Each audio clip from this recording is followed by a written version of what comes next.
basic process for setting up the mash control on the tower power. All right. Plug it in, turn it on, leave it on reset. There's your current temperature that is read in line here, right through here you can see. And then you basically hold down a button and set the mash temp, where it says set. And then you set it, let go, and that's going in, hit enter. And then that's now your new mash temp. And you would flick it on auto here. Auto is going to automatically turn on the burner, which is going to be hard to see, but can I even get to it? Down. Yeah, I guess I could have done from the other. So it's going to there. We never ever adjust the valve here. We don't adjust this at all. Maybe slightly up or down if it gets knocked when you're moving it. Okay. And then basically you'll set it to auto. It'll tick, tick, tick, tick, tick, tick, tick as it's trying to fire the burner way down there. First time around, it almost never lights. So I just take a regular lighter and light it. Don't get your face too close. Watch the propane; it will poof out at you. And then basically you turn on the pump, which is over here on the side, to auto or on. On is up. You could also turn it to silent, which you don't want to do. The pump will start recirculating the wort. Usually what I do is I will get the wort recirculating first, because getting the pump primed and everything. You see down here the pump, the hose is kind of over here, and you got to connect it up over here to the mash tun. Here, where's the mash tun? Oh, I have the mash tun on the boil burner. I think, yep.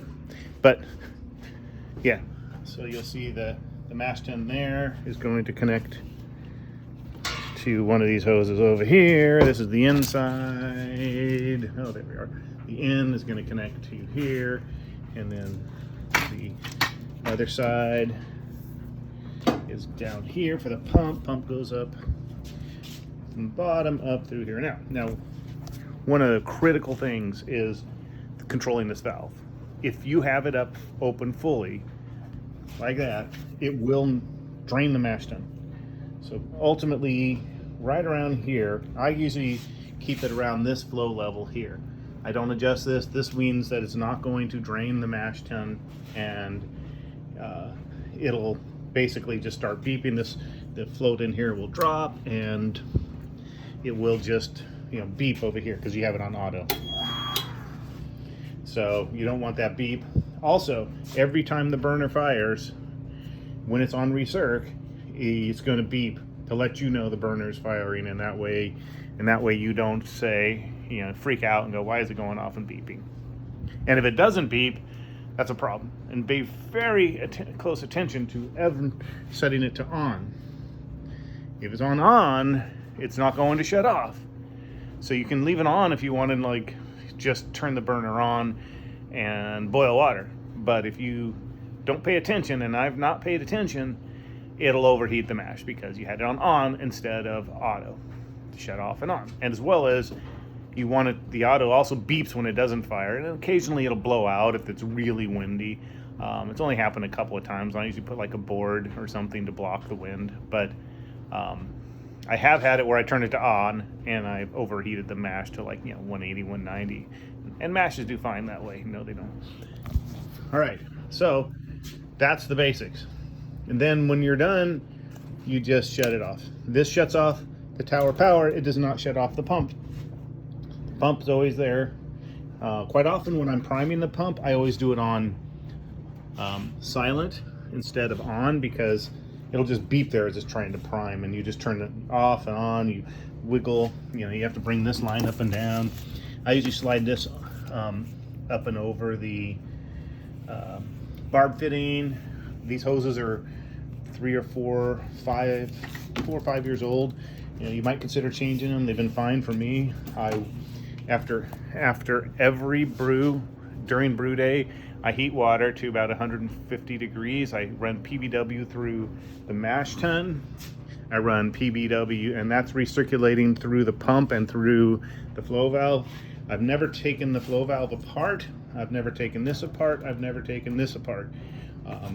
But basically, I will run, the just the drain here. I'll throw, open it up every now and then, and drain some PBW through there, and then I will recirculate PBW for 20 minutes in hot, and I do not run it with propane. I mean, that just wastes propane. Once I heat it up, that's it. Run PBW through there, and then I dump the PBW to a bucket, and I run Star Sand through it. And the last thing I always do through the mash tun is Star Sand. Now I reuse that PBW after I clean the kettle, and I put the PBW in the kettle. Do the same thing, where I recirculate the wort out of the kettle through the kettle, but never. I have a separate pump and plate chiller that I use for chilling the wort. So that system doesn't go through here. It doesn't go through here. It only goes through the separate plate chiller, and that's there.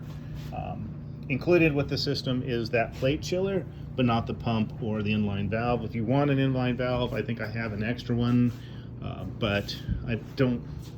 But I really wasn't planning to give it away. But what the heck? Who knows?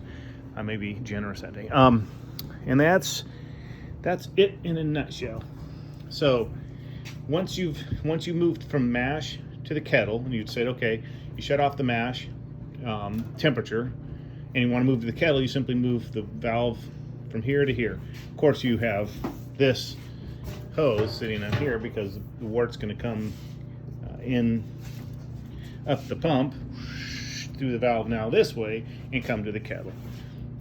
I will hook this other line up to the bottom of the kettle sometimes and recirculate if I want, but I don't really need to do that, so I don't.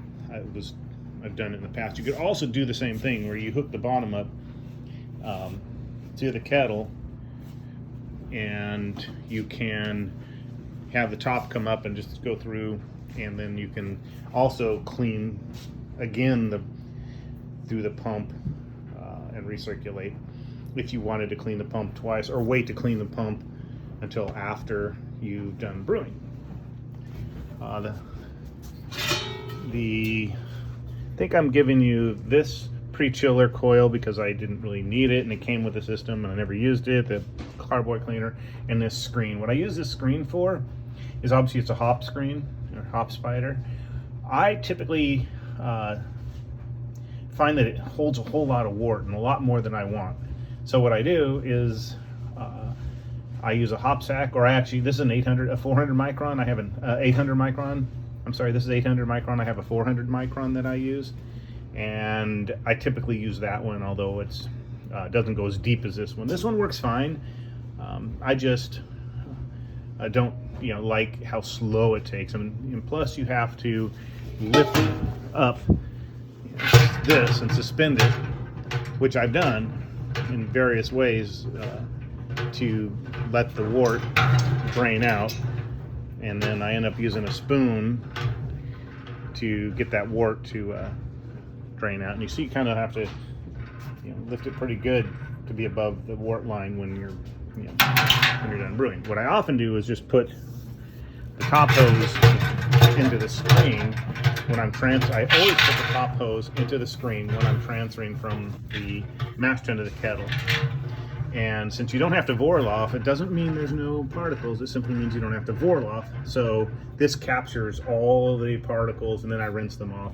And I'll do the same thing when I'm recirculating using my other pump and chiller. Although you can recirculate with this one, you can put the plate chiller in line. You can figure out how to do that in line. I don't know. I don't really have an idea how you could set it up. It'd be pretty easy. But you could do that in line here and use which you should actually. That's the whole point of giving you the plate chiller with the system. is to figure out how you can plug it in, and maybe it's just using barb fittings or something, or if you like other fittings, you can use those. And then again, when you're recirculating the wort and chilling, coming through the screen captures any hop or other material that would be otherwise in the wort.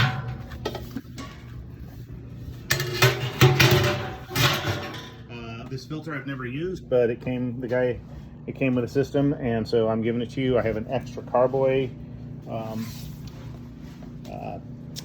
stand, and I have an extra keg, so yeah, so those are coming with the system too. And that's kind of it. I mean, you could see this is, I don't know, supposed to be ground. I never connected to anything. This here, if you want to buy the connector for your laptop or a computer, which is probably a laptop with being close to the Brew system, you could connect to there. They have connect to a serial port, so you'd need a USB to serial port most likely. And then they have free software, Lickman does, that you can control step mashing and those kind of things with that software. I never used it because I do more simple batch sparge and however, when I mash in, basically I set my mash water to the temp I want, and then what I do is when I hit my mash temp, I will stir in the grains. Obviously it drops the temperature down. I am recirculating at that time. I don't over stir because I don't want to affect the draw of the pump, but I stir it up and get it nice and break up any clumps and everything, and then I just let it recirculate until it hits mash temp, and then it shuts off. And that way I do kind of a step up through alpha amylase stage. If I'm doing a 149 or 150 mash temp, it'll hit a few minutes into probably down to 142, 141, and it'll do a little step mash, at least for the alpha amylase stage, and then sit there at 149, or if I would do 150, 152. I mean, you can kind of hit, if you wanted to hit an alpha and beta, right, by saying 154 or 5, and then you just you mash in when the temp say hits 120 or 130, you mash in, and then you're going to step up slowly all the way to your 154. So you're going to hit a little tiny protein rest, you're going to a little alpha amylase rest, or beta amylase rest, and an alpha amylase rest. What is alpha is 140 to 146 straight or 9, and then beta is 146 to 155 or whatever. So I've done that where I've not really stepped, but I'm like kind of lazy. I'm like, it's 130. I'll throw the grains in, and it'll get up to temp, and then I just, once it hits mash temp, then that's when I start my mash timer for an hour. Let's see, what else? I think that's probably everything. Yeah, I'm pretty sure that's everything that you would be interested in, and then when we'll talk and when we get together, to trade, exchange hands.